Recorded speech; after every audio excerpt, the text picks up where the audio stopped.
Have you ever thought about your personality as having its own unique spark? That little inner flame that kind of defines who you are, how you see the world, and the energy you bring to a room? Well, today we're going to explore that exact idea, but through the really fascinating lens of Chinese metaphysics.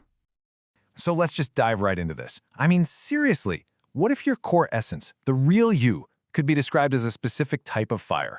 Not just any fire, mind you, but one with its own personality, its own strengths, and its own purpose.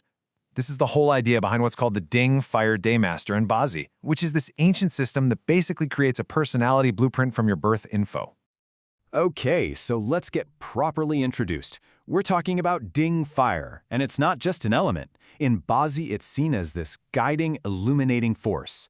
Think of a candle in a dark room, or a single bright star in the night sky. At the very heart of your Bazi chart is something called the Day Master. And you can think of it as the anchor of your entire personality. So if your Day Master is Ding Fire, your fundamental nature is Yin Fire. And the imagery here is absolutely key. We are not talking about a roaring, destructive bonfire. That's Yang Fire. No, this is gentler, more focused. It's the steady, persistent flame of a candle giving off warmth and light, or the reliable guiding light of a distant star. So, because of this candle-like nature, all Ding Fire people share some core traits. They're often super meticulous. They notice the little details that everyone else just walks past. They have this natural ability to guide and inspire, drawing people in with their warmth. It all points to this polite, nurturing, and really observant character. Their whole vibe is about lighting the way for other people. But, and this is where it gets fun, it's not one size fits all. This flame can express itself in 6 very different ways. All right, let's get into our first pairing. We're going to start with the 2 types of Ding Fire that really embody patience, resilience, and this deep, nurturing energy. So on one side, we've got Ding Chao, which is pictured as a star in the night sky. And on the other, Ding Mao, which is more like the gentle light that helps a plant grow. You can already feel the difference, right? One is all about enduring through the darkness, and the other is about active, gentle support. The word that really defines Ding Chou is resilience. Seriously, like a star that shines brightest in the deepest dark, these people have incredible inner strength. They just persevere through anything, and this fuels a really powerful creativity. Now the flip side, well, just like a star follows a fixed path across the sky, that same steadiness can sometimes come across as stubbornness. They are a truly steady, guiding presence for sure, but they definitely move at their own pace. Now, Ding Mao, that's a different kind of warmth altogether. These are the nurturers of the zodiac. They're just naturally kind and compassionate, often with this really motherly instinct to take care of everyone.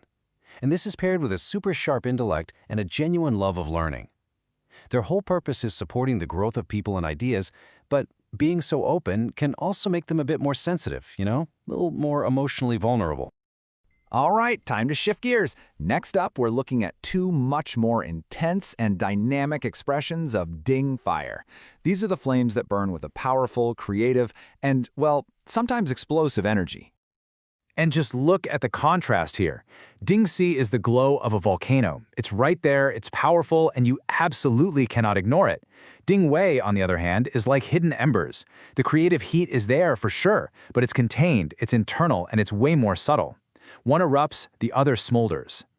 Ding Xing is pretty much considered the most potent of the 6. These folks are natural leaders. They're ambitious, competitive, and they just radiate self-assurance. They command attention the second they walk into a room. The challenge for this intense flame is managing all that power. They can be pretty impatient, and if they don't keep it in check, they can be prone to some fiery emotional outbursts. They really are a true force of nature. And then we have Ding Wei, the quiet creative. These are the people who have these deep artistic passions and talents that might not be obvious at first.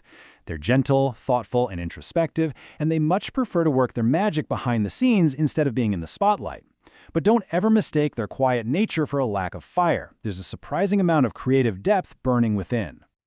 Okay, let's move on to our final pairing and see how this all comes together.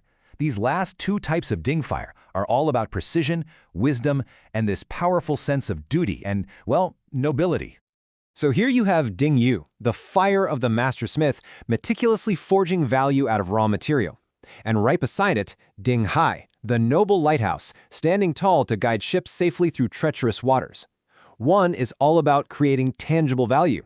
The other is about providing moral and spiritual guidance. Ding Yu is the strategist. They're incredibly meticulous and detail-oriented, with this natural gift for things like finance and management. Their fire is used to refine, to take something raw, like metal, and forge it into something valuable. And think about it, a master smith has to be critical to spot every single flaw, right? Well, their drive for perfection means they can be highly critical of themselves and of others, but it's all in the service of creating the best possible outcome. And finally, Ding He. This is the noble flame. These individuals just carry an inherent authority and a really deep sense of responsibility. They're the moral compass, driven by this powerful sense of duty and justice. Like a lighthouse, their whole purpose is to provide clarity, to illuminate the right path, and to guide others with their wisdom. They are just natural, respected guides. So we've met the 6 flames, but what fuels them? What challenges them? See, a Ding fire person isn't just defined by their one little pillar. Their true nature is also shaped by how they interact with all the other elements in their chart. This slide really gets to the heart of how interconnected this whole thing is. So, take Jia wood. For a candle flame, wood is fuel, right?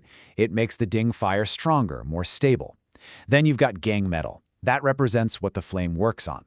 Ding fire forges it, refines it, and creates value and wealth.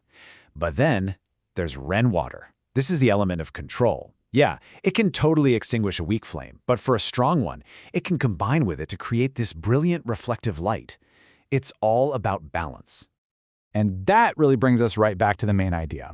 Whether you're a patient star, a forceful volcano, or a noble lighthouse, your flame doesn't burn in a vacuum. It is part of this huge, dynamic, cosmic dance. And understanding these interactions, well, that's the real key to understanding the full expression of your personality. So as we finish up here, I'm going to leave you with this question. Thinking about your own nature, your patience, your intensity, your desire to guide or to create, which of these 6 flames do you feel best illuminates your unique path?